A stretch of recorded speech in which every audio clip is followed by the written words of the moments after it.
Assalamu alaikum. Welcome again to new lesson. Dear viewers, HSC কিংবা আলিম শ্রেণীর শিক্ষার্থীদের English second paper এর অন্যতম একটা chapter special use of words or phrases. এই চ্যাপ্টার থেকে আমরা গত কয়েকটা ক্লাসে কিছু ফ্রেজ নিয়ে আলোচনা করেছি। আজকে আমি তোমাদের সাথে এই চ্যাপ্টারের অন্যতম মোস্ট ইউজড একটা ফ্রেজ নিয়ে কথা বলবো, যেই ফ্রেজটার অর্থ, ব্যবহার এবং স্ট্রাকচার কৌশলে আয়ত্ত করে আমরা সহজে এই চ্যাপ্টার থেকে মার্কস তুলতে সক্ষম হব। So let's introduce the phrase. What does look like? এই ফ্রেজটা most common and most important. That means দেখতে কেমন।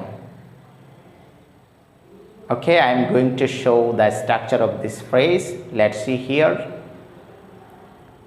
What does plus subject plus look like? সেন্টেন্সের শেষে প্রশ্নবোধক চিহ্ন থাকবে।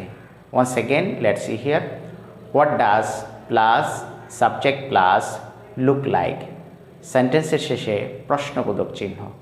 Dear viewers, let's see an example for this to understand this example, this uses. Dear viewers, সেন্টেন্সের শুরুতে আমরা গ্যাপ স্থান দেখতে পাচ্ছি। গ্যাপ স্থানের পরবর্তী একটা শব্দ দেখতে পাচ্ছি, একটা নাউন, এ টাইগার। এরপরে শূন্যস্থান দেখতে পাচ্ছি, আবার সেন্টেন্সের শেষে প্রশ্নবোধক চিহ্ন দেখতে পাচ্ছি।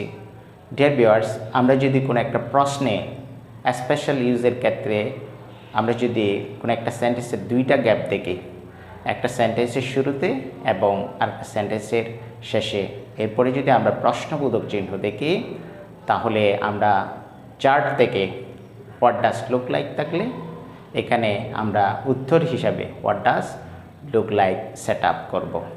Once again I am going to explain this use of what does look like. Dear viewers, কোনো সেন্টেন্সের শুরুতে যদি গ্যাপস্থান থাকে, গ্যাপস্থানের পরে যদি সাবজেক্ট থাকে, সাবজেক্টের পরে যদি গ্যাপস্থান থাকে, গ্যাপস্থানের পরবর্তী যদি প্রশ্নবোধক চিহ্ন থাকে। আরও একটু বিশ্লেষণ করতে চাই, যখন সাবজেক্টের শুরুতে, সাবজেক্টের আগে এবং সাবজেক্টের পরে যদি দুইটা গ্যাপ থাকে এবং সেন্টেন্সের শেষে যদি প্রশ্নবোধক চিহ্ন থাকে, তাহলে আমরা এই গ্যাপ স্থানগুলোতে উত্তর হিসাবে what does look like set up করবো। এখানে উত্তর হবে what does look like. What does a tiger look like? একটা বাঘ দেখতে কেমন? Okay, I am going to show another example for this. Let's see here. Dear viewers, শূন্যস্থানের সেন্টেন্সের শুরুতে আমরা একটা গ্যাপ স্থান দেখতে পাচ্ছি, এরপরে দেখতে পাচ্ছি অ্যান আউল, এরপরে একটা গ্যাপ স্থান দেখতে পাচ্ছি এবং সেন্টেন্সের শেষে প্রশ্নবোধক চিহ্ন দেখতে পাচ্ছি। আর ডিয়ার ভিউয়ার্স, এখানে আমরা what does look like set up করতে পারি। একটা সেন্টেন্সে যদি দুইটা গ্যাপ থাকে, একটা সেন্টেন্সের শুরুতে, একটা যদি সেন্টেন্সের শেষে এবং প্রশ্নবোধক চিহ্ন দেখলে শেষে, তাহলে আমরা চার্টের মধ্যে হোয়াট ডাজ লুক লাইক দেখলে এই দুইটা গ্যাপের মধ্যে উত্তর হিসাবে হোয়াট ডাজ লুক লাইক হবে।